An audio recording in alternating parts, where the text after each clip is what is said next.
The weather is raw and nasty across the Triad as Ian keeps giving us pounding wind and rain. Yeah, we have seen plenty of damage tonight. The city of Greensboro now says it knows of more than 200 downed trees. It's a trend we've seen elsewhere. Look at this. The storm got the best of this 100-year-old tree in Summerfield. It fell into a home there this afternoon. The tree split and fell across the yard. Look at this. A Good Samaritan rushed to help even though the storm hasn't even passed yet. He brought a chainsaw to cut off limbs, trying to get a head start on the cleanup. Good people out there. Now to the North Carolina coast, pounded by the wind and the strong waves. Here's a look at a popular spot for families on vacation. You've probably been there, Carolina Beach. A lot of water, as you can see, and cars submerged. And check out the storm surge in Garden City. This is in South Carolina, about 25 miles north of where Ian made a second landfall as a Category 1 hurricane this afternoon. The ocean crashing ashore over piers, the lower levels of homes underwater. Look at that. And also roads completely covered. Ian kept rescue crews busy today. Here's video of Myrtle Beach firefighters saving residents from an apartment building. The floodwaters slowly crept up their building, prompting an urgent evacuation. The power outage numbers are growing tonight. More than 41,000 people don't have power in Guilford County alone. Tens of thousands more elsewhere are joining them in the dark. Ian's winds are still whipping right now, and we still have several hours to go. Tim, hard to believe that we have so much longer to go, considering, to have this sustained wind and rain for so many hours, it's unheard of around here. Yeah, it's pretty bad. It's a tropical system to be sure, and it's been a little while since we've had one, hasn't it? Kind of think back to maybe 2018 when we had Florence, of course, over several days, and then in that same year you had Michael that came through quickly and left quickly as well, and really left a big mark.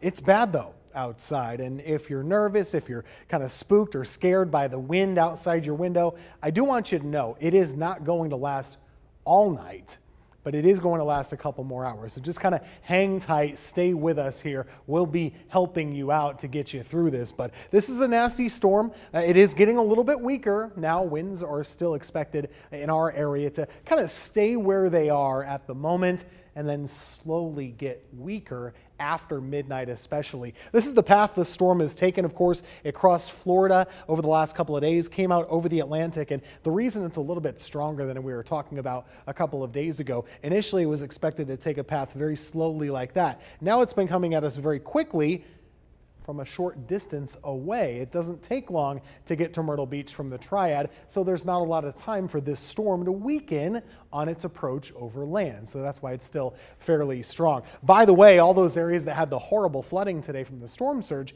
that should be receding right now. The storm has left them by. But for us, we're not quite to that point yet. You do start to see the back edge though. Here it is from Fayetteville to kind of Lumberton, the city of Rockingham, right there along the South Carolina border. That is where we're starting to see clearing, or at least drier air working its way in. The storm system is moving to the north at 15 miles per hour, so it's slow but very steady. We have a flash flood warning. This probably buzzed your phone. I will tell you, I don't have any reports or confirmed areas where flooding is happening right now. That's not to say it isn't anywhere, but I don't have anything to pass along to you. Even so, we've had a lot of rainfall, and there continues to be more rain that will be coming down over the next couple of hours. We're still a little ways away before this whole thing shuts down. So you can see that back edge is closer to Pinehurst. Montgomery County, you are almost through with the rain at this point. I'm a little encouraged by this. I got to tell you, we just got our latest wind gust updates, and right now winds, yes, still quite bad, I know, gusting at 45 in Greensboro, 35 though in Burlington, and 38 in Winston-Salem. That's lower than they were last hour, and this is pretty much across the board. So it might be that we're starting the process of coming down for our peak coming down from our peak winds that we've seen, which have mostly been within the last couple of hours. It's still very windy outside though. These are your sustained winds, which are coming in at about 25 miles per hour. You see they're coming in out of the north. By the way, Asheboro and Siler City no longer reporting here. That would suggest a power outage has kind of knocked out those stations at present. Rainfall totals, these are in the bucket totals on the ground, about 1 to 2 inches so far today in most of our area. Again, we're not quite done yet. We lucked out though, I think, with the rainfall. It could have been a lot worse. We got some drier air into the system, which has us on the lower end of where we could have been. We could still see an additional 1/2 inch to 1 inch in some areas. But the wind, I think, is the real story with this storm. Let's take a look at this camera that's really just been whipping. This has not been a short-term thing. We've been watching it since the afternoon. It's buzzing around, and you can see why. Those winds still coming in very strongly in Winston-Salem. And it's cold outside. Temperatures are in the 50s at the moment. Burlington, similar situation there.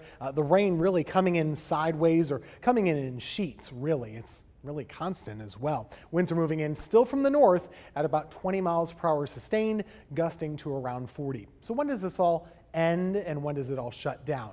In general, I think we see improvement beginning at midnight. So hang tight the next 2 to 3 or 4 hours and you see what happens. This is around 1 a.m. That's still windy weather. You're still going to hear it and you're not going to like it, but it will be getting a little less severe. This is 5 a.m. tomorrow. Again, still windy, but a little better.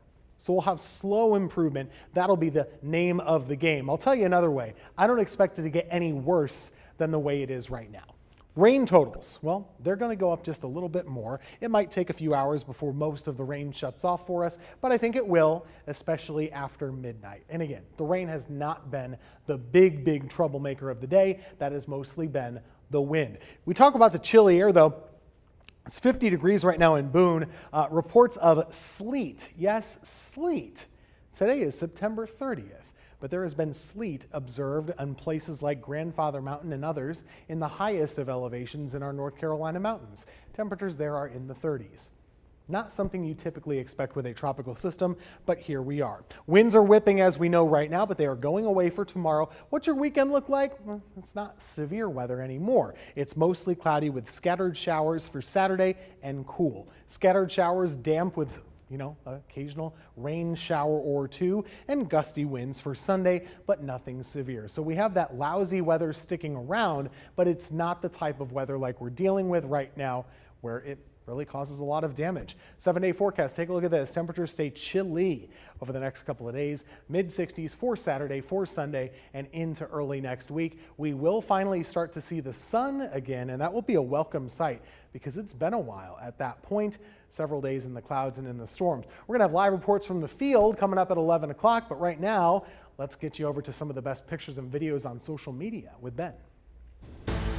By following social media, we're able to give you a minute-by-minute path of the storm and its impact on the Triad. Just minutes ago, in fact, the city of Greensboro tweeted this: "We currently have around 41,000 residents without power. Duke is ready to begin working to resolve this as soon as it is safe to do so. Those high winds make it tough to get up those bucket trucks." They also say we have 200 plus downed trees called in, and we have city crews that will be working overnight to clear the streets and keep them safe. I want to show you some of the Duke crews. They are on standby. This one is actually out in Raleigh, but they also have crews set up right here in Greensboro, in Burlington, and in Charlotte. Big masses of them ready to go as soon as it is safe, like they said. Hopefully around midnight when Tim was talking. Just minutes ago, too, we did have a Delta flight that tried to land in the middle of this storm here in Greensboro, but they ended up having to be diverted away from it because it was just too bad. They couldn't get through those clouds and all of the rain. Also, a few minutes ago, North Carolina A&T said, hey, this weather has really messed up our phone systems in some of the dorms. If you need to contact University Police tonight, there is a way to get through to them, though. You can do it through this number right there or by dialing 911 on your cell phone. I also want to show you this picture. It is a fire that is burning right now in South Carolina. Just started a little while ago. People are saying it is crazy big out there. We're not sure how this one started yet, but it is believed to be storm related. We're going to keep monitoring the latest and bring it to you always on WFMY News2.com.